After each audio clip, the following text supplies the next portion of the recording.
বিগত 54 বছর পর্যন্ত 72-এর সেই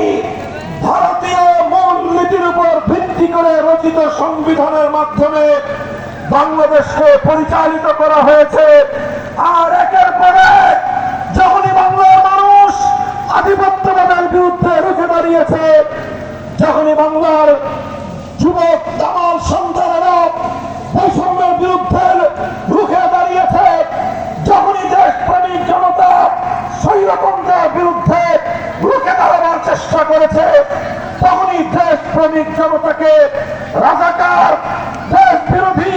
মুক্তিযোদ্ধা বিরোধী, জঙ্গিবাদী, উগ্রবাদী নানান ত্যাগ দিয়ে দেশপ্রেমিক জনতাকে দাবিয়ে রাখবার ষড়যন্ত্র করা হয়েছে। এটা করতে করতে জুলাই বিপ্লবের সময় যখন বাংলার তরুণ ছাত্র জনতা স্কুল, কলেজ, ইউনিভার্সিটি, আলিয়া মাদ্রাসা, কওমি মাদ্রাসা সকল ভেদাভেদ ভুলে গিয়ে বাংলার ছাত্র জনতা যখন হাতে হাত রেখে টেকনাফ থেকে তেঁতুলিয়া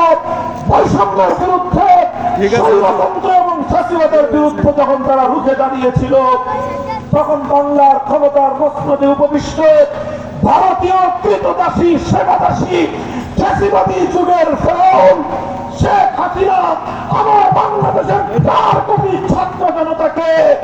রাজাকারের বাচ্চা বলে গালি দিয়েছিল। সেদিনই